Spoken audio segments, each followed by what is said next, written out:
त्याला मॅच सुरू करा. वेळ नाहीये. टाइम अलॉट केला जातो इथून. लक्षात घ्या. येस स्कोरर टाइम अलॉट करा पण. 10 वाजून 48 मिनिटं झालेत. तर 49 मिनिटं हा टाइम अलॉट राहील. 10 वाजून 49 मिनिटाचा टाइम अलॉट राहील याची नोंद घ्या.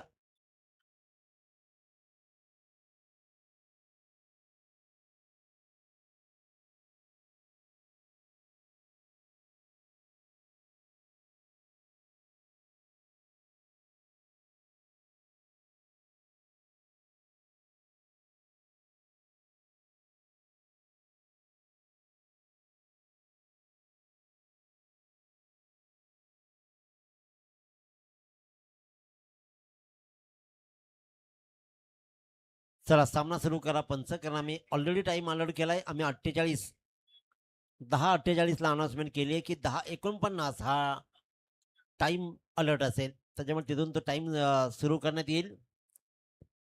चला वळूया दुसऱ्या फेरीतील 4 षटकांचा हा खेळ. आणि 4 षटकांच्या खेळामध्ये कशा प्रकारचा राहील दोन्ही संघांचा मेळ. एका बाजूला अनिकेत सारखा ताकदवान फलंदाज ज्यानं आपल्या संघाला या स्पर्धेमधला सर्वात उत्कृष्ट धावसंख्या उभारली 85 मागच्या सामन्यामध्ये. आणि त्याचबरोबर या स्पर्धेमधली पहिली 50 ज्याच्या नावावरती राहिली तो अनिकेत मोकल नॉन स्ट्रायकरला उभा आहे. तर स्ट्रायकर मात्र पाहतोय मयूर मोकळ. ओमकार पाटील संघाचा संघनायक आणि मागच्या सामन्याचा सामनावीर गोलंदाजीच्या मार्कवर. एकाच पंचकृषीतील अगदी शेजारी शेजारी हे दोन संघ आता मात्र लढतायत. 1 2 3 let's play. Time start now. लक्षात घ्यायचंय कुणावर थांबलात तुम्ही हे माहित नाही. पण आम्ही इकडे टाइम अलर्ट केलाय. आज टाइमावर खूप बंधन आहे आयोजकांचं हे लक्षात घ्या. एक्झॅक्टली घरच्या टीमलाही दिलंय. आता शेजारी शेजारा आहे थोडासा धर्मही त्यांनी सांभाळला कदाचित की जाऊ द्या पहिला मयूरला खेळू द्या किती खेळते बघू आपण असा काहीचा बेत राहील. परंतु ओमकारला माहित आहे सगळ्यात महत्वाची गोष्ट जो रावे संघाचा कीपर आहे ना चंदन कम्मालीची कामगिरी आहे. कीपर ऍक्टिव्ह लागतो आणि ते ऍक्टिव्हपणा चंदनमध्ये मी पाहिली आहे मागच्या सामन्यामध्ये.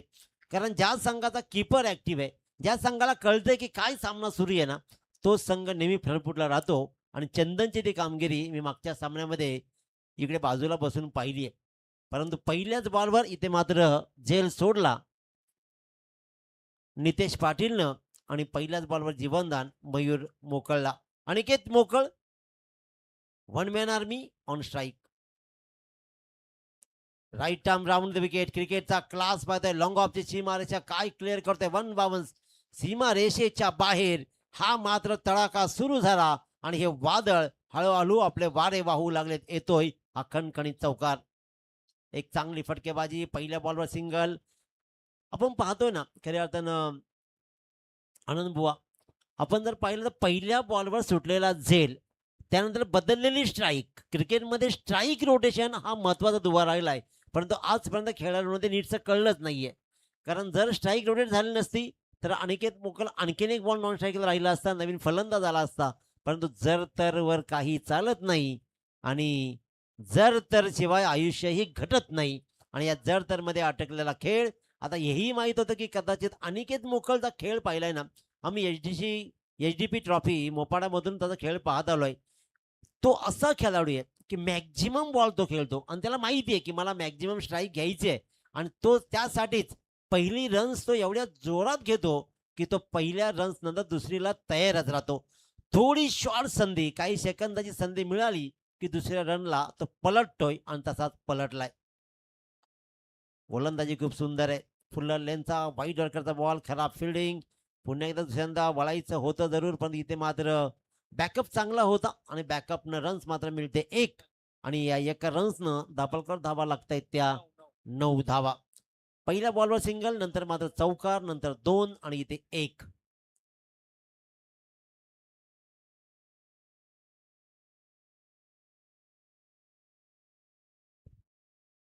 8 धावा.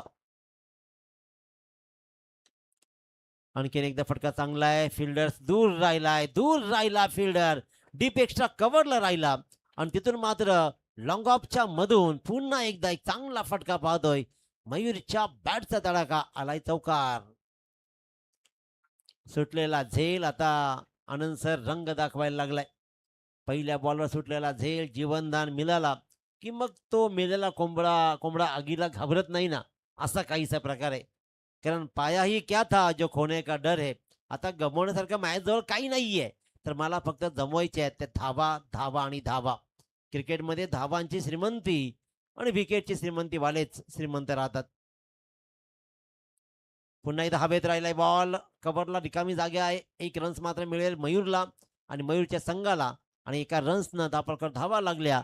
त्या एक षटकाच्या समाप्तीनंतर बिनबाद 13 धावा.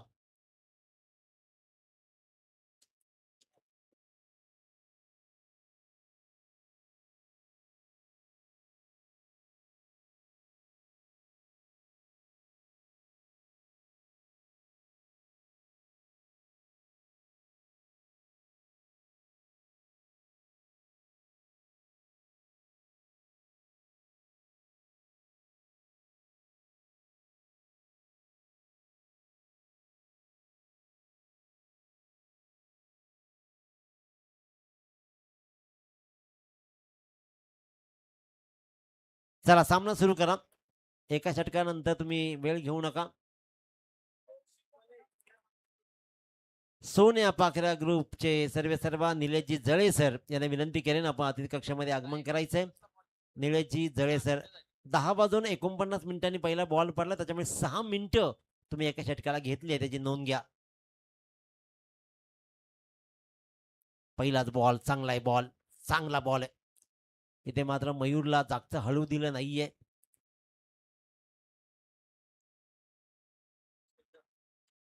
हर्षद पाटील, एक चांगला बॉल राहिलाय पहिला, एक डॉट बॉलची सांगता होते.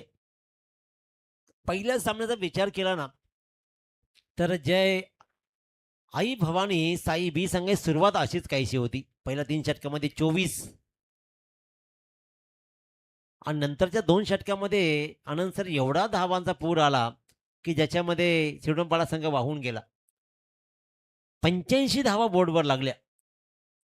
त्याच्यामुळे धावांचं आव्हान मोठं होतं, परंतु तेजस चौधरीनं लाजवाब सुरुवात केली होती. पहिल्या षटकामध्ये 22 लुटल्या आणि असं वाटलं की कदाचित या सामन्यामध्ये हवा बनेल, परंतु पुन्हा पलटवार झाला. हा आता एक आणखीन निवेदन येतोय. आता पुन्हा तो क्षेत्ररक्षक बॉल एकदा त्याच्याकडे जायला लागला की लागोपाठ जातील. आता मी घेतलाय असा काहीसा दाखवला, बॉलला आपटला. पहिला सुटल्याचा काय प्रश्न उरला नाही. आता टिपला आणि अखेरकार फलंदाज मयूरला केला बाद. आणि एक विशेष सूचना येते, ती म्हणजे साई संघाच्या तंबूमध्ये, की तुम्ही आतून आवाज द्यायचा नाहीये, कारण सगळे आयोजक तुमच्या बाजूला आहेत, ते आम्हाला सांगायला इथपर्यंत आले होते. त्याच्यामुळे आमची अनाउन्समेंट येते, विनंती आहे.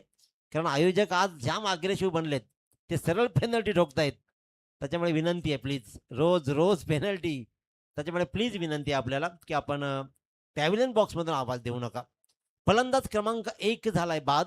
नवीन फलंदाज प्रज्वल मोकल, ज्याने मागच्या सामन्यामध्ये सुंदर खेळ दाखवला होता आणि चांगली साथ अनिकेत मोकलची निभावली होती. तोच प्रज्वल मोकल स्ट्राईकवर राहील. हर्षद पाटीलनं पहिला बॉल डॉट टाकला, त्यानंतर मात्र विकेट घेतली आहे. चांगली गोलंदाजी आपण पाहतोय, कारण पहिले त्यानं 2 बॉल डॉट टाकले आणि तिसऱ्या बॉलवर मात्र विकेट घेतली आहे. धापलकर धावा स्थिर आहेत, त्या म्हणजेच एक बाद 13 धावा.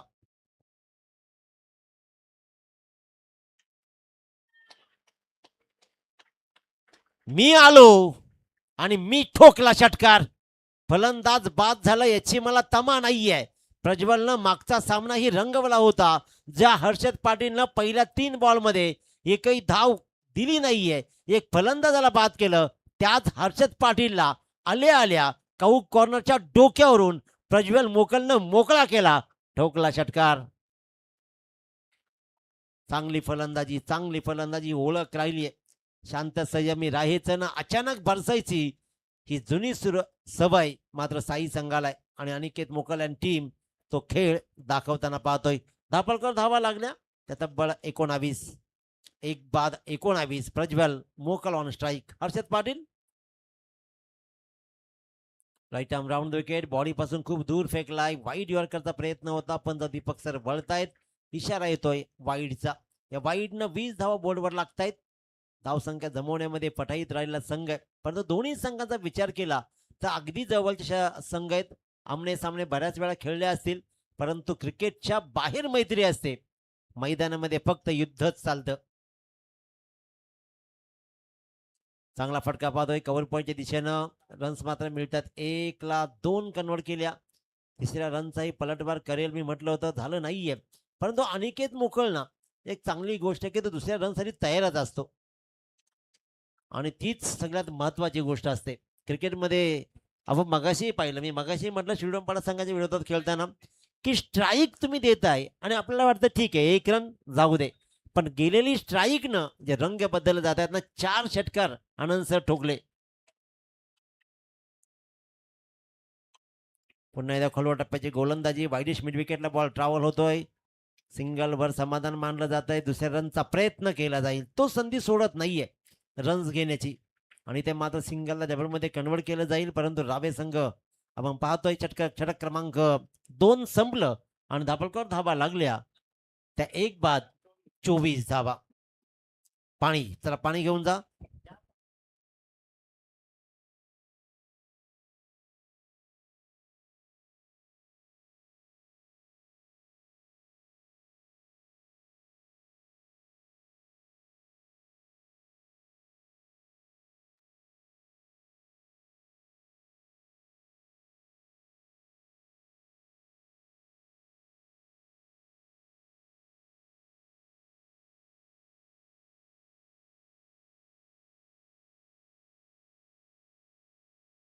स्ट्रॅटेजिक टाइम आउट याच्यामध्ये भूमी 11 रायबादेवी रावे संघ काहीतरी स्ट्रॅटेजी ठरवेल. नेमकं काय घडलंय पहिल्या षटकाचा विचार केला तर सुंदर कामगिरी तिथे राहिली होती गोलंदाजीमध्ये.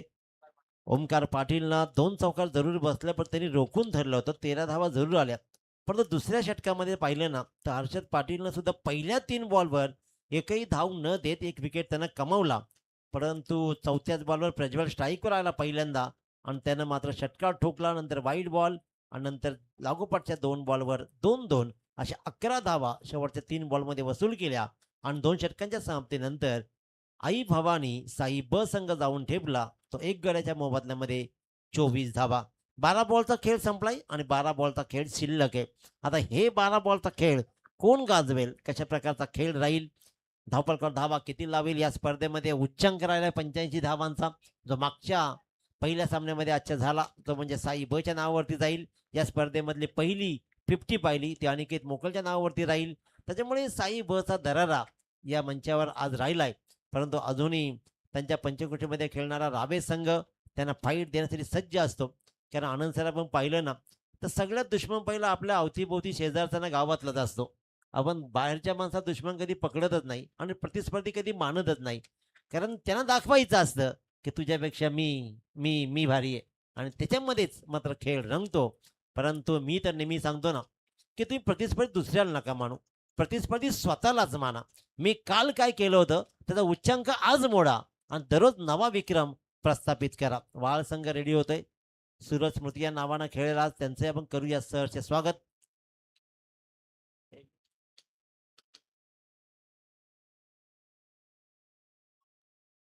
पप्पन 11 पेट no ball. Over step no ball call. त्याच्यामुळे बॉल राहील फ्री हिट. बॉल डॉट झाला होता एक डॉट बॉल परंतु तोही चांगला नाही राहिला तो म्हणजे संघासाठी. कारण तो बॉल झाला नो बॉल आणि त्याच्यामुळे पुढचा बॉल राहील फ्री हिट. यानंतरचा सामना सूरज स्मृती वहाल वर्सेस पपन 11 पेट. तर दोन्ही संघनायकांनी इनिंग ब्रेकमध्ये टॉससाठी संपर्क साधायचा आहे याची नोंद घ्या. वहाल संघ रेडी दिसतोय तरी पपन 11 पेट संघ आपलाही संघनायक आपण रेडी ठेवायचा आहे.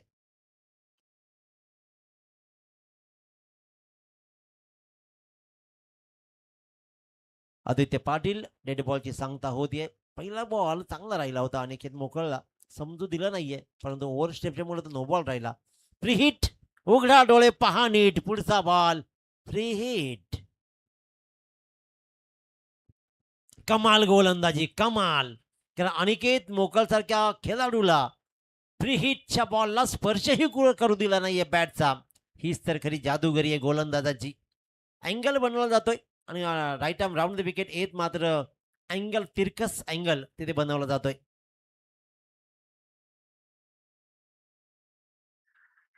आणखीन एक चांगला बॉल, आणखीन एक चांगला बॉल जकडून ठेवलाय पुरता. पहिल्या 2 बॉलवर निशब्द केलाय अनिकेत मोकळला गोलंदाजानं. गोलंदाजी चांगली राहिली आहे. आदित्य पाटीलची ही गोलंदाजी अतिशय उत्तमरित्या. पहिला नो बॉल, त्यानंतर लागोपाठ 2 बॉल, धापळकर धावा स्थिर आहेत त्या म्हणजे 25 धावा. 1 बाद 25.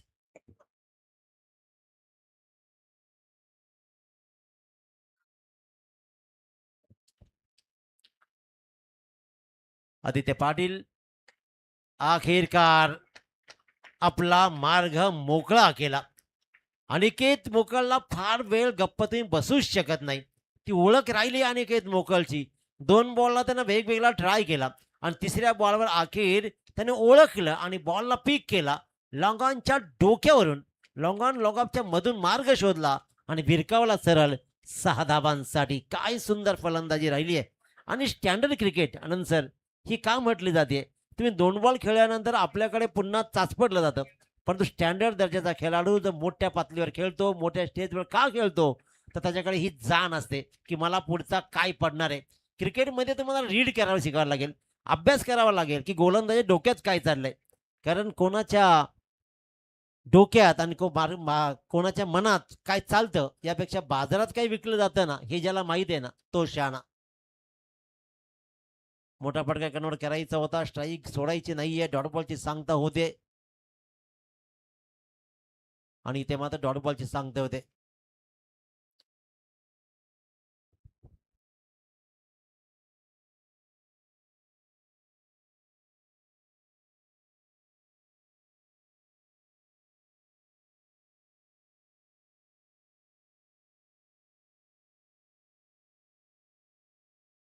षटक क्रमांक 3. संधी निर्माण झाली आहे, ती संधी मिळतीये. आदित्य पाटील हवेमध्ये जम करतोय, पंप करतोय. याचा अर्थ असा आहे की त्यांनी बहुमूल्य विकेट कमावली आहे. ती विकेट कोणाची? या स्पर्धेमधली पहिली. मागच्या सामन्यात अर्धशतक करणारा अनिकेत मोकल बॅक टू डगआउट.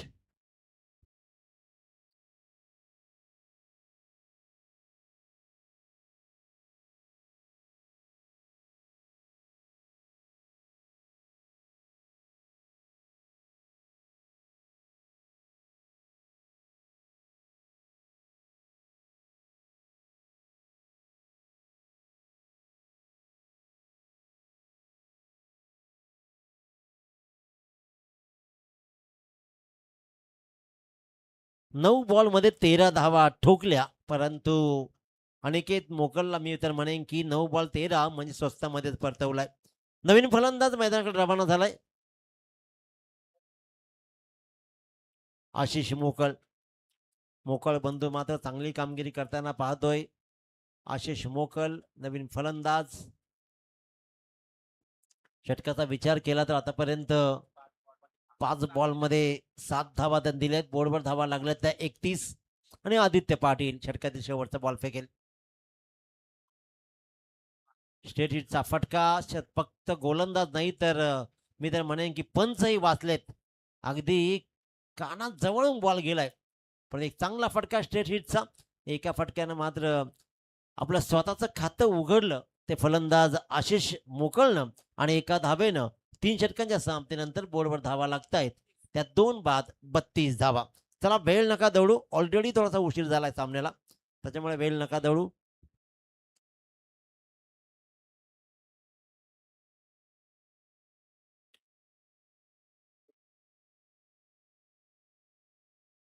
दोन बाद 32 धावा. आता गोलंदाज शेवटचं स्लॉक षटक घेऊन कोण येईल? पूजन पाटील. आतापर्यंत बॅलन्स धावसंख्या उभारली आहे. मी तर म्हणेन की जकडून ठेवलंय भूमी 11 रायबादेवी रावे संघानं आई भवानी साईब संघाला. कारण मागच्या सामन्यात मोठा उच्चांक गाठला होता. सुंदर गोलंदाजी गोटी नेम फसलाय जरूर, पर सिंगल रन्स मात्र कंप्लीट होतीये. ही बॅटची कडा आणि बॅटनं मात्र रन्स येते. पहिली रन्स मात्र कंप्लीट केली ती म्हणजेच फलंदाज प्रज्वल पाटीलनं आणि प्रज्वल मोकळनं. आणि धावा मात्र येत आहेत त्या बोर्डवर तब्बल 33 धावा. 5 बॉलचा खेळ शिल्लक आहे. गोलंदाज पूजन कशा प्रकारची कामगिरी करेल. 5 बॉलमध्ये आता मात्र स्ट्राईकवर असलेला आशिष मोकळ कसा खेळ करेल, धावा किती राहतील, काय खेळ दाखवला जाईल.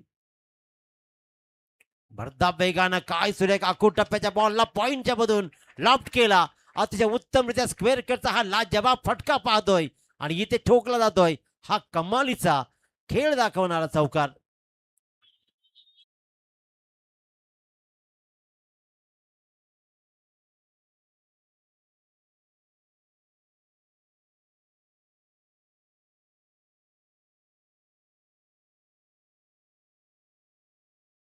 जोरदार बॉल टाकला होता पूजन पूजन पाटीलला आशिषनं सुंदर स्क्वेअर कट लगावत ठोकलाय.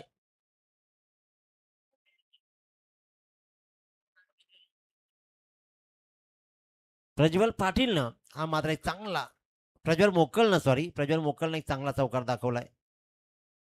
हाही बॉल चांगला राहिलाय. क्षेत्ररक्षक मात्र कीपर चंदननं आपल्या परीनं लाजवाब प्रयत्न जरूर केलेत. पंचाचा इशारा येतो बाईचा. एक चांगला प्रयत्न कीपरचा राहिलाय. संघासाठी धावा जरूर वाचवलेत आणि ते मात्र पाहतोय 22 रन्स.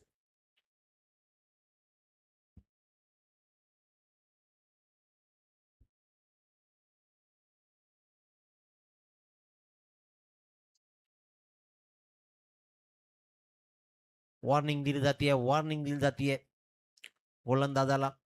धावा जोडणं गरजेचं आहे. धावा आतापर्यंत लागलेत त्यापर्यंत 38 धावा. अकूट टप्प्याची गोलंदाजी टाइम पीक केलाय. चांगला फटका पाहतोय. फक्त जोर धाव टाकलाय बॉल. स्पीडवर नियंत्रण नव्हतं. अकूट टप्प्याच्या बॉल पूजनचा मिड विकेटला उडवला आणि इथे एक चांगला फटका मात्र दाखवला तो फलंदाज आशिष मोकळनं आणि या 6 धावेनं संघाची धावसंख्या जाऊन ठेपली आहे 30-44. आपल्या परीनं चांगली धावसंख्या उभारण्यासाठी मात्र संघ रेडी आहे. आतापर्यंत 4 बॉल टाकून झालेत. 2 बॉलचा खेळ शिल्लक आहे. 2 बॉल मध्ये धावा किती येतील. चला पप्पन 11 पेठ संघात संघनायक आणि सूरस्मृती वहाळ दोन्ही संघात संघनायकांनी लगेच टॉस थेट संपर्क साधायचा आहे. आणखीन एक चांगला फटका. प्रयत्न असफल राहिलाय. सुटलाय झेल. धावा आले तब्बल 4. या शेवटच्या धावा उत्तरार्धामध्ये रावे संघाला त्रासदायक होतील यातील मात्र शंका नाहीये. परंतु पूर्वार्धामध्ये काय सुरेख फटकेबाजी. एक्स्ट्रा कव्हरच्या डोक्यावरून उडवला. क्षेत्ररक्षक झेलपर्यंत पोहोचला होता जरूर परंतु जज नाही करू शकला. या चौकाराला मात्र 48 धावा धावपळकरती लागतायत. शेवटच्या बॉलवर मोठा फटका लगावत 50 क्रॉस केली जाईल का की गोलंदाज पूजन पाटील 50च्या आत ठेवेल साई संघाला. Last ball. शेवटच्या बॉलवर धावा किती येतील. शेवटचा बॉल राहिलाय सुंदर आणि इथे मात्र पाहिलं आपण क्रॉसिंगच नाहीये त्याच्यामुळे रन्स नाहीये रनआउट ही नाहीये. परंतु 48 वर मात्र मजर मारली. शेवट षटकामध्ये चांगल्या धावा आल्या. धावा जरूर बरसल्या. 1 षटकार 2 चौकार आला आणि त्याच्यामुळेच मोठ्या धावा 16 धावा षटकामध्ये आल्या. 1 22 आणि एकूण 15 एकूण 16 धावा षटकामध्ये आल्या आणि धाबळकर धावा 48 लागल्या जिंकण्यासाठी. 24 बॉल आणि 49 धावांची गरज आहे. तर टॉस केला जाईल लगेचच. पप्पन 11 पेठ संघात संघनायक आपण कुठे असं टॉस बॉक्स मध्ये या. टॉस बॉक्स मध्ये टॉस इनिंग ब्रेक मध्ये झालीच पाहिजे. आणि सुदेश साळुंके इथे पाहतो आपण. चला या दोघांनी पण तिकडे टॉस बॉक्स मध्ये.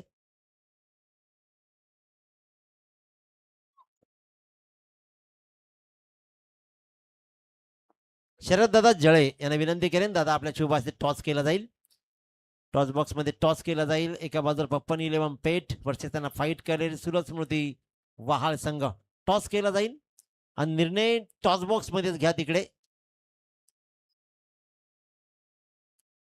5 षटकांचा खेळ याची नोंद घ्या.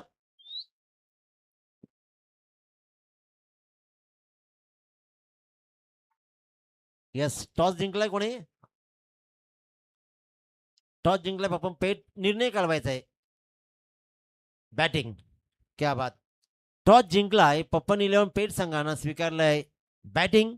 सुदेश साळुंके टीम म्हणजे सूरज स्मृती संघ करेल फिल्डिंग.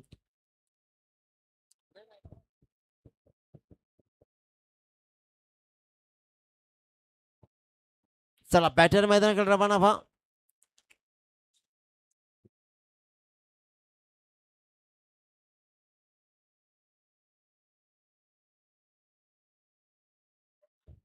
तर ऐकूया या सामन्याचा उत्तरार्ध कशा प्रकारे रंगेल. रोहित वाजेकर याच गावाचा आवाज अतिशय उत्तमरित्या ही स्पर्धा ज्यांनी साकारली आहे.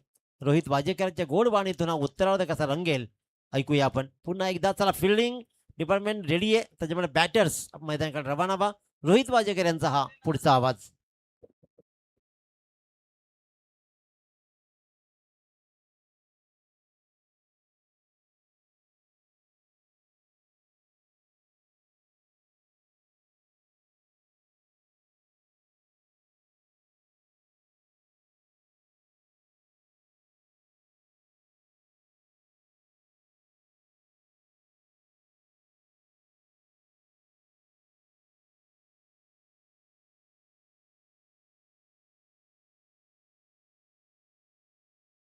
हॅलो, धन्यवाद दिनेशजी पाटील सर. बेलवली गावचा एक बुलंद आवाज आणि मग रायगड असोसिएशन समालोचक यांचा अविभाज्य घटक, ज्यांच्याशिवाय ही संघटना पूर्ण नाही आहे असा आवाज आज आपल्याला शिरडोनच्या मैदानावर ऐकायला मिळाला. आणि या क्रांतीवीर मैदानावर परशा ग्रुप पुरस्कृत 2026 पर्व आणि त्याच्यामध्ये सरपंच चषक 2026 हे आयोजन, या आयोजनामध्ये अतिशय अफलातून अशा लढाया आपल्याला पाहायला मिळाल्या. जबरदस्त असं आयोजन, दिमागदार पद्धतीने ओपनिंग झाली होती. त्यानंतर मात्र आपण बघू शकतोय दर्जेदार आयोजनामध्ये उत्कृष्ट परफॉर्मन्स आणि त्यामध्ये मग प्रेक्षकांची मांदियाळी राहिली आहे. आता देखील आपण बघू शकतोय या स्पर्धेचे सर्वेसर्वा रामशेठ भोईर, रायगड जिल्हा परिषद माजी सदस्य, आणि त्यानंतर त्यांच्या समवेत शरदजी जळे आपण बघू शकतोय उद्योजक आहेत. बरेचसे मान्यवर, जगदीशजी मुकादम यांची देखील हजेरी लागली होती. अनेकसे मान्यवर आणि सर्व क्रीडा रसिक प्रेक्षकांचं, खेळाडूंचं आणि तमाम शिरडोन गाववासियांचं मी पुन्हा एकदा स्वागत करतोय. घेऊन चलतो या सामन्याकडे, ज्यामध्ये हा सामना आपण जर बघितला, प्रथम फलंदाजी करत असताना साई संघाने 48 धावा स्कोरबोर्डवर लावल्यात आणि 49 धावांचं आव्हान ठेवलंय. ते म्हणजे रायबादेवी रायवे संघासमोर. मागच्या मॅच मध्ये 19 धावा वाचवत असताना ही मजल मात्र रायबादेवी रावे संघाने मारली. अनिकेत मोकलची बहारदार खेळी आपण पहिल्या मॅच मध्ये बघितली, अर्धशतक झळकावत. तशाच प्रकारचा परफॉर्मन्स सेकंड मॅच मध्ये देखील राहिला. यावेळेस मात्र 48 धावा काढण्यास सज्ज होऊन 49 धावांचा पाठलाग करण्यासाठी मात्र इथे रावे संघाचे 2 धुरंधर मैदानाच्या आतमध्ये उतरलेत.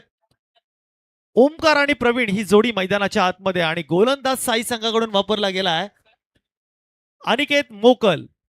नक्कीच पंचांचा ग्रीन सिग्नल, टायमर ऑन, आणि मॅचला होते सुरुवात. राईटम राऊंड विकेटचा पहिलाच मारा असणार. 49 धावांचा पाठलाग कशा प्रकारे करताय रायबादेवी रावे संघ. फर्स्ट बॉल, पहिलाच बॉल अनिकेत मोकलला त्याच्या स्टाईल मध्ये दिलाय. हा खणखणीत एक उत्तर आणि जबरदस्त आलाय चौकार.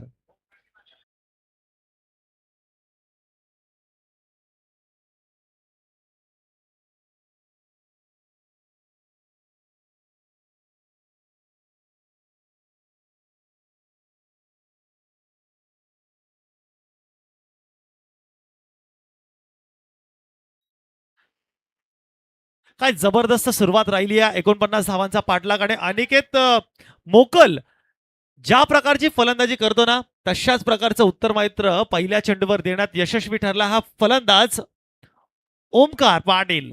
ओमकारच्या बॅट मधून पहिल्या चेंडूवर चौकार आला. 49 धावांचा पाठलाग करण्यासाठी आम्ही देखील सज्ज आहोत हे सांगत असताना पहिला चेंडू यशस्वी झालाय. मात्र अनिकेत कमबॅक करेल का, कारण की अनिकेत एक क्वालिटी बॉलर आहे. आपण बऱ्याचशा मैदानावर त्याची गोलंदाजी देखील चांगली बघितली आहे. खोलवर टाकलेला टाइपो, यावेळेस मात्र थोडंसं खराब क्षेत्ररक्षण, आणि कदाचित जर अनिकेतचं लक्ष असतं तर नक्कीच इथे धावचीच्या स्वरूपात एक संधी मिळाली असती. मात्र इथून एकेरी धाव मात्र मिळतीये. एका धावेच्या माध्यमातून 5 धावा ऑन अ बोर्ड. थोडं खराब क्षेत्ररक्षण आपण बघू शकतोय. गोलंदाजाचा दुखणं म्हणजे खराब क्षेत्ररक्षण नेहमी डोकेदुखी राहिली आहे, कारण की एक स्ट्राईक चेंज. नक्कीच मी टेंट मध्ये सांगेन बॅट्समन खात्यात की आपण कोणत्याही प्रकारची प्राउंटिंग तिथून करू नये, नाहीतर लगेच आपल्याला पॅनलाइज जाईल देखील केलं जाईल. एक वॉर्निंग आपल्याला मिळतीये, आम्हाला आयोजक आमचे सुचवत आहेत. नेक्स्ट बॉल अनिकेतचा, डावखुऱ्या हाताचा फलंदाज यावेळेस मात्र सज्ज आहे. प्रवीण पाटील, प्रवीणसाठी पहिला चेंडू, पहिल्या चेंडूवर घडतंय काय आणि अनिकेत मोकलने मात्र कमबॅक केलाय. पहिला हादरा मिळतोय प्रवीणच्या माध्यमातून. Yes DJ.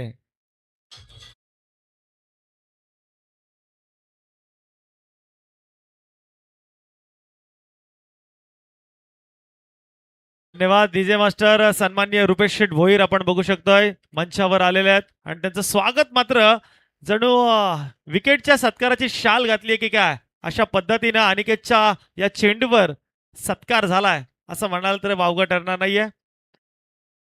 एक युवा उद्योजक आहेत आणि मग त्यांची उपस्थिती आपण पाहू शकतो.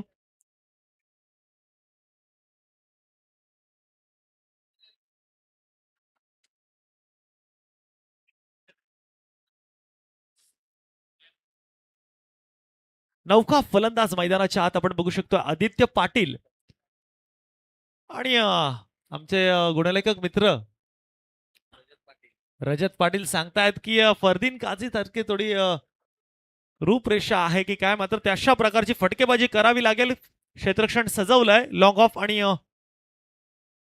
Long on. जबरदस्त फटका. या फटक्यामध्ये कला एवढी की देऊन जाईल 4 रन आणि डीजे मास्टरला मिळते आणखी एक संधी. Yes DJ.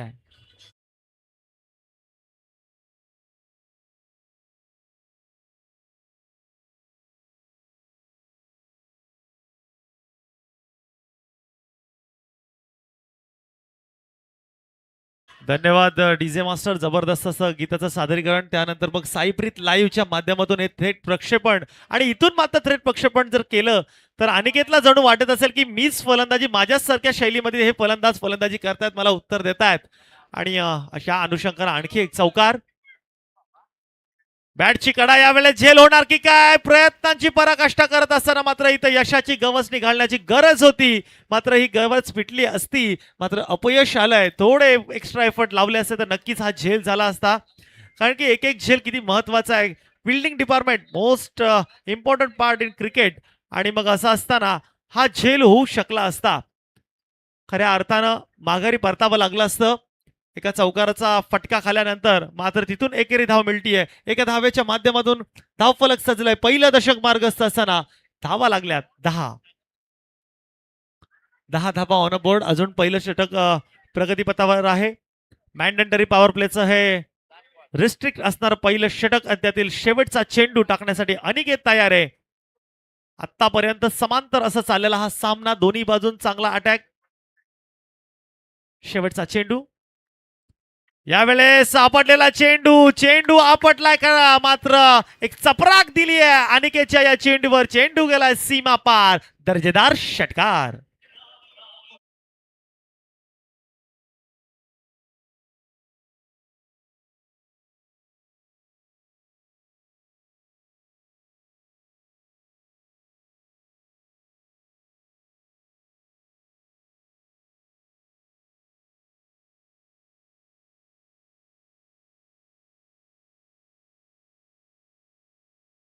चला टीम मीटिंग नकोय, कारण की आपला टायमर ऑन आहे. 15 मिनिटात जर आपण 3 ओव्हर टाकल्या नाहीत तर तुम्हाला पॅनलाइज केलं जाईल आणि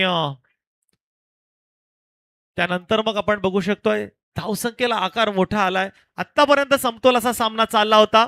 10 धावा 5 चेंडूवर लागल्या होत्या, हरकत नव्हती, मात्र शेवटच्या चेंडूवर नुकसान झालंय. सन्माननीय दत्ताशेठ मुकदम आपण बघू शकतोय. हॉटेल साई विलेजचे सर्वे सर्वा, त्यांचं देखील नेहमी उपस्थिती असते. क्रिकेटचे शौकीन आहेत. कोणतीही टुर्नामेंट असला अगदी शेवटचा चेंडू पडण्यापर्यंत त्यांची उपस्थिती असते. त्यांचं देखील व्यासपीठावर आगमन.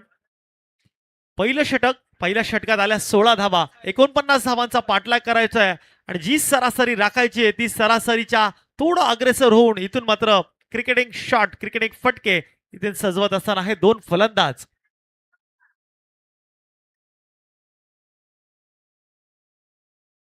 ओमकारच्या बॅट मधून शेवटच्या चेंडूवर काय जबरदस्त फटका आला.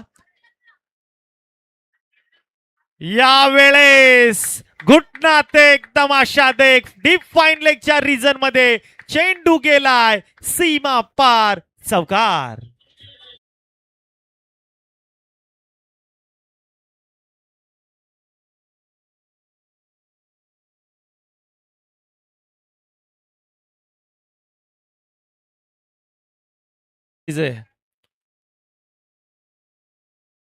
जबरदस्त फटका, प्रेक्षणीय लढत आणि त्यामध्ये अप्रतिम असे फटकेबाजी. एकीकडे आपल्याला वाटत असतं नेहमी की अनिकेत मोकलचा संघ आहे, अनिकेत अनिकेत असं नाव होता होता आपण जेव्हा आपल्या परस्पर संघाला जर ज्या ज्या वेळेस आपल्यावर हवी ठरवतो किंवा मनात जर आपण मानलं की अनिकेतची टीम आहे, तर मग त्यावेळी आपलं कुठेतरी मोरल डाऊन होतो. मात्र त्याही पलीकडे जाऊन विचार करत इथून मात्र अनिकेत मोकल सारखी कशी फटकेबाजी आपण देखील करू शकतो याचा पुरेपूर उत्तर देत असताना इथून मात्र पूर्णपणे रायवे संघ फ्रंट फुटवर येताना दिसतोय. कमबॅक करावं लागेल. साई संघ सहसा सामना सोडणार नाही. अजूनपर्यंत मॅच 50-50 आहे. 17 चेंडू 29 धावा आणि कमबॅक कसं करायचं हे साई संघाला देखील माहिती आहे. आणि असं असताना गोलंदाज आपण बघू शकतोय साईराज मोकल, ज्याने मागच्या सामन्यामध्ये चांगली गोलंदाजी केली होती. आउटसाइड डी ऑफ स्टंप टाकण्याचा प्रयत्नांना मात्र यश आलंय. परंतु चेंडू अतिशय मार्जिनच्या बाहेर हा स्वैर मारा येतोय. अतिरिक्त धाव मिळतीये आणि मग धावसंख्येत भर. संघाची धावसंख्या आपण बघू शकतोय 21 धावा.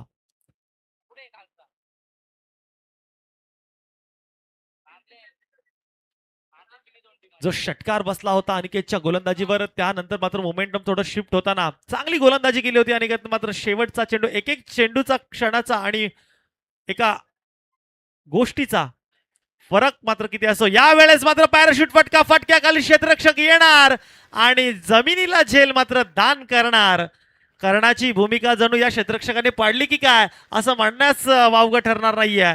कारण की दानशूरता आपली क्रिकेटमध्ये फिल्डिंग डिपार्टमेंटमध्ये कधीच नसावी. कारण की समोरच्या संघाला तीच संधी मिळत असते आणि या संधीचं रूपांतर तब्बल 2 धावेमध्ये केलंय.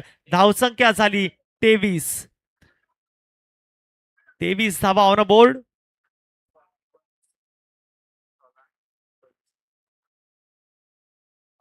नक्कीच 16 चेंडू 26 धावांची आवश्यकता आहे.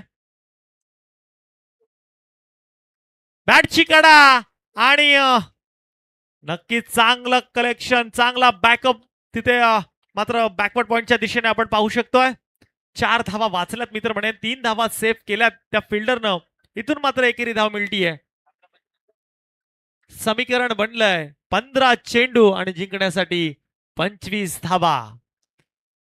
साई संघ कमबॅक करावा लागेल. आतापर्यंत जर बघायला गेलं तराजूचा काटा समतोल आहे आणि मग असं असताना एकीकडे रावे आणि साई संघ मित्र संघ आहेत. परस्पर धागेदोरे माहिती असतील आणि त्या अनुषंगानं क्रिकेटचा खेळ आणि क्रिकेटचं समीकरण या मैदानावर कसं होतं हे बघायचं आहे. कारण की आतापर्यंतच्या बॅटलमध्ये आम्हाला मगाशीच माहिती मिळाली की 2दा साई संघ जिंकलाय आणि इथून मात्र काय घडतंय, चेंडू गेलाय. दन दन दन दन दन दन षटकार.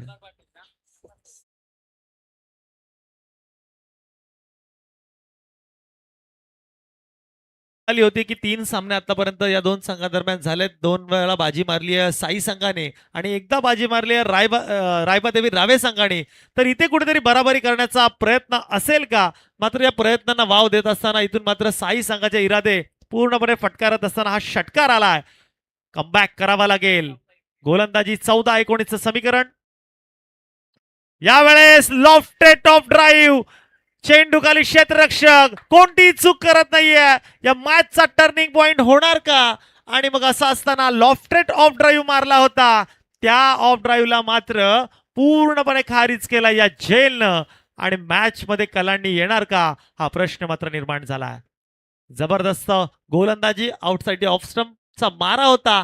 कलेक्शन चांगलं होतं मात्र एक्झिक्युशन थोडं कमी पडलं. एलिव्हेशन आणि त्यानंतर मात्र सुरेख झेल. समीकरण राहिलंय 13 चेंडू 19 धावा.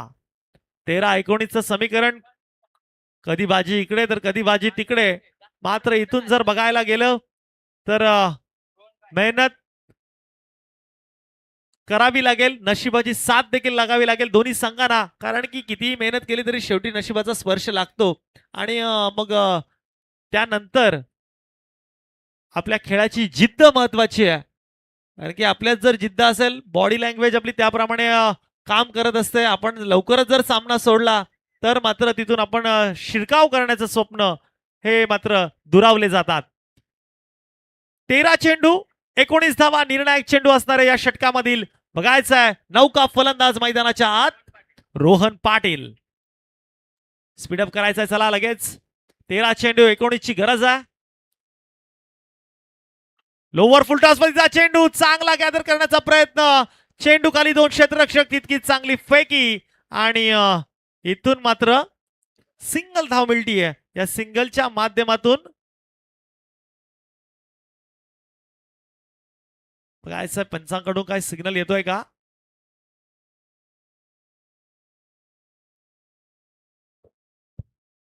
ही एकेरी धाव मात्र मिळतीये. 12 चेंडू 18चं समीकरण, 9 धावांची धावगती प्रति षटकामध्ये राखावी लागेल, ती म्हणजे रायबादेवी रावे संघाला. तर एकीकडे विचार केला साई संघाचा तर या 9 धावा प्रत्येक षटकामध्ये कशा थांबवल्या जातील याचा देखील विचार करावा लागेल. कारण की युद्ध हे दोन्ही बाजूनी तेवढंच सारखं असलं पाहिजे, तेवढेच एफर्ट्स लागले गेले पाहिजेत. कारण की क्रिकेटच्या पटलावर आपण बघतो 12ला 25 12ला 30 या होत असतात. मात्र ज्या ज्या वेळेस 9-10 ची सरासरी असते तिथे मात्र मॅच फसण्याची शक्यता जास्त असते. या अनुषंगानं क्रिकेटवरच्या विश्वासावर आणि स्वतःवर विश्वास ठेवत स्वतःला सिद्ध करावं लागेल साई संघाला. कारण की आतापर्यंत जर बघायला गेलं तर थोडंसं का होईना मात्र पारडा रावे संघाचा मजबूत आहे. मात्र या पारड्यामध्ये बसायचं की आपल्या साई संघाला मजबूत करायचं हा मात्र गोलंदाज भविष्य ठरवेल. आणि गोलंदाज आता यावेळेस वापरला गेलाय तिसरा अमोल पाटील. अमोल पाटील चांगला गोलंदाज आहे. राईट हॅम ओव्हर द विकेटचा मारा.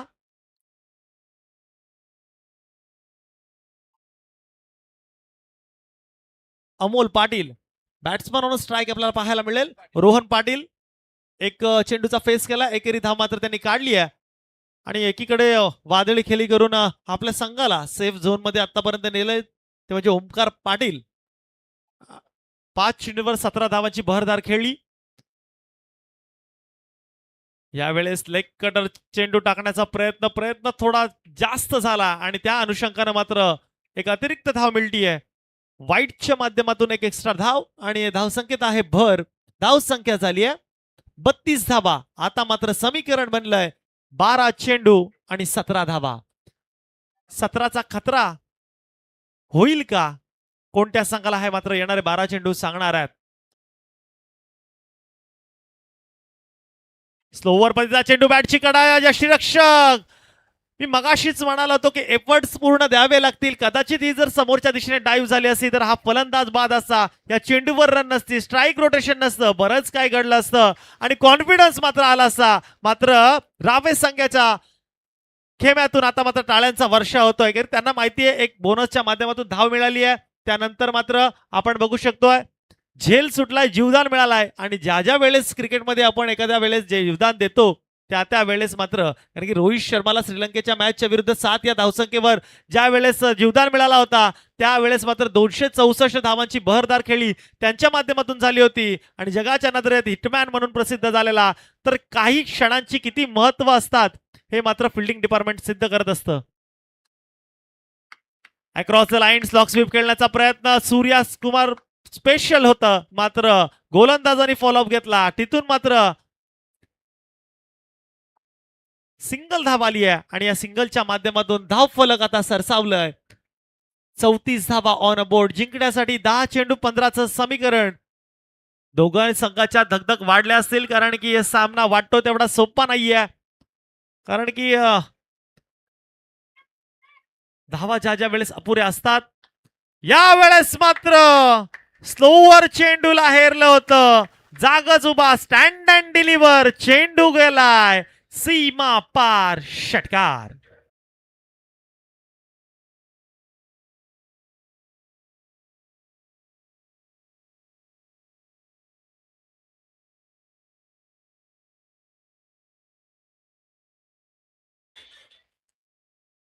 खऱ्या अर्थानं दोन्ही ज्या ज्या वेळेस अनिकेतची बॅट टळपली होती तेव्हा वाटलं होतं धावसंख्येला हो गेल, मात्र शेवटच्या षटकाच्या आधी त्याची विकेट पडली. कुठेतरी धाव्या कमी पडल्या का हा प्रश्नचिन्ह निर्माण झाला असेल. अजून देखील मॅच संपली नाहीये. 9 चेंडू 9 धावा आणि बॅट चिकाडा. मी म्हणालो होतो मॅच अजून संपली नाहीये. येणारे 9 चेंडू 9 धावांची गरज असताना इथून मात्र कॉन्फिडन्स देणारा हा विकेट मात्र गेलाय आणि या विकेटच्या माध्यमातून समीकरणामध्ये उलटफेर जिंकण्यासाठी 8 चेंडू 9 धावांची आवश्यकता.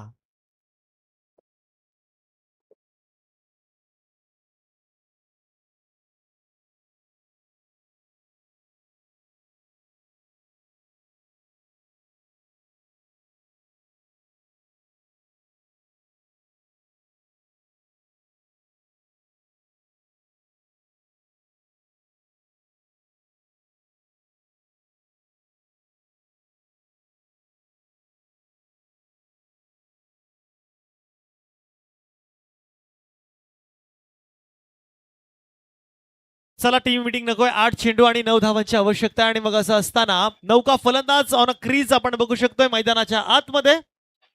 किरण Patil KP on a strike. Aditya आणि किरण ही धुरंधर भावांची जोडी मैदानामध्ये सज्ज आहे आपल्या गावाला विजयाच्या उंबरठ्यावर नेण्यासाठी. मात्र त्यातला अडथळा निर्माण करू शकतो का हा गोलंदाज अमोल पाटील. 8 चेंडू 9 धावांची गरज आहे. अमोल पाटील सारखा चांगला गोलंदाज या समीकरणाच्या मध्ये अडथळा निर्माण आणू शकतो का, आपल्या साई संघाला वर्चस्वावर नेऊ शकतो का. मात्र बघायचं या षटकातील 2 चेंडूचा खेळ शिल्लक आहे. टाइम अलॉटमेंट असणारे आपण बघा पंच देखील आपल्याला सांगतायत. आणि चला मॅच ऑन. 8 चेंडू 9 ची गरज. KP on strike. Lower full toss मध्येचा हा चेंडू होता. अटेम्प्टेड यॉर्कर मात्र मिस केलाय. हा खेळ मात्र संपला यष्टीरक्षक आणि गोलंदाजाच्या मध्ये. मॅच मध्ये जणू रंगत निर्माण होते की काय. कारण की मी नेहमी सांगत असतो राजकारण आणि क्रिकेटचा पटल हे यांची समीकरण सारखे असतात. प्रत्येक जसा वोटवर गेम असते तसा प्रत्येक चेंडूवर देखील गेम चेंज होऊ शकते.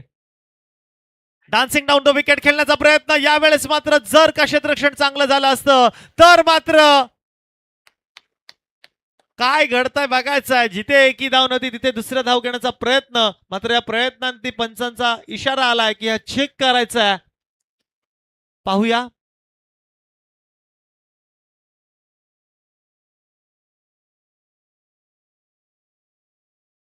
आणि बॅट्समन सेफ. नक्कीच पंच आपण बघू शकतोय बालाजी एक अष्टपैलू खेळाडू खऱ्या अर्थानं आणि त्यांची भूमिका देखील राहिली आहे. आणि मग त्यांच्या अनुषंगानं हा निर्णय देखील कळवला गेला आहे. स्पीडअप करायचा आहे लगेच. कोणत्याही प्रकारचं गॅदर होण्याची आवश्यकता नाहीये. नाहीतर आपल्यालाच मग त्याचा खामियाजा भुगतावा लागेल. आणि इथून मात्र समीकरणामध्ये आणखी बदल. यस पंच. Time allotment 1 player in circle. Okay नक्कीच 4 क्षेत्ररक्षक आता मात्र सीमारेषी लगत असणार आहेत. 6 चेंडू आणि 7 धावांची आवश्यकता. 6 चेंडू 7 ची गरज आहे. आणि त्यामध्ये एक आणखी डोकेदुखी की आपला सीमा लगतचा एक प्लेअर आतमध्ये येणार आहे. यासाठी टीम मिटिंग्सला किती विचार करावा, विचारांची देवाणघेवाण किती करावी, क्षणाचं महत्व किती आहे आणि हे सांगत असताना इथून मात्र हे पॅनलाइज केलं गेलेलं आहे.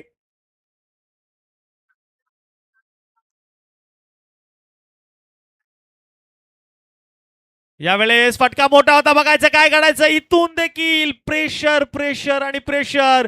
या मॅच मध्ये काहीतरी रंगत निर्माण होणार का. कदाचित हा चेंडू डॉट सुद्धा गेला असता. मात्र एक चोरटी धाव मात्र मिळतीये आणि एका धावेच्या मदतीनं इथून मात्र समीकरणामध्ये बदल. जिंकण्यासाठी 6 धावांची आवश्यकता. 5 चेंडू. एकदा सामना आवडला असता तर जोरदार टाळ्या. 5 चेंडू 6 धावांची आवश्यकता आहे आणि सामना क्लोज आहे. कोणी डायरेक्ट ग्राउंडवर जाऊ नये सेलिब्रेशनसाठी, कारण की मग तिथे कमिटी बसलेली आहे. आमचे परममित्र कल्पेश दादा भोईर यांचं देखील आगमन. 5 चेंडू 6 धावांची गरज आहे. बघायचं आहे गोलंदाजीसाठी परेश मोकल, परेश टू किरण असा हा सामना. काय परेश साई संघाला जवळ आणून देऊ शकतो का, की किरण त्याचे इरादे अस्पष्ट करेल. आकुडपतीचा चेंडू बॅकवर्ड पॉइंटच्या दिशेने, चेंडू खाली क्षेत्ररक्षक येतोय, 2 बाउन्स कलेक्शन करतोय. इथून मात्र खराब फेकी, आणि या खराब फेकीच्या माध्यमातून या चेंडूवर धावा आल्या 2. आता मात्र फासपूस होताना दिसतायत, कारण की निर्णायक 4 चेंडू आणि त्याच्यावर जिंकण्यासाठी 4 धावांची आवश्यकता. जबरदस्त सामना, हाय व्होल्टेज सामना होता कुठे आणि आला कुठे. 12 मध्ये 18 ची गरज होती, त्यानंतर 6 मध्ये 8 ची गरज राहिली. इथून मात्र जबरदस्त गोलंदाजी करत असताना 4 आणि 4चा हा सामना मात्र बाकी आहे. फलंदाजी देखील अफलातून होतीये.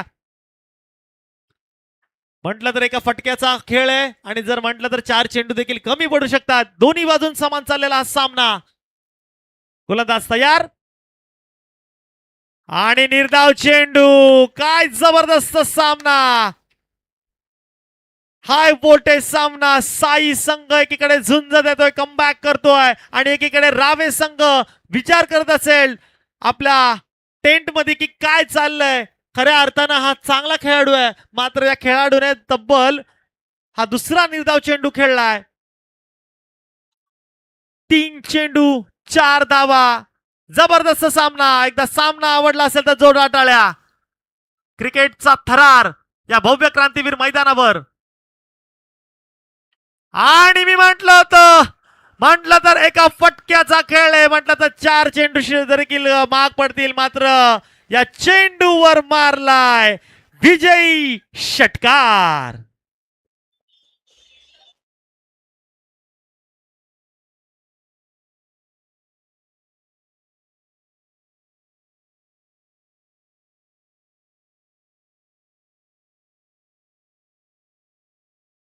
धन्यवाद. दोन्ही संघांचं खऱ्या अर्थानं अभिनंदन. साई संघ जबरदस्त आपल्या माध्यमातून खेळ राहिला, जबरदस्त गोलंदाजी होती. फिल्डिंग डिपार्टमेंट मध्ये थोड्या चुका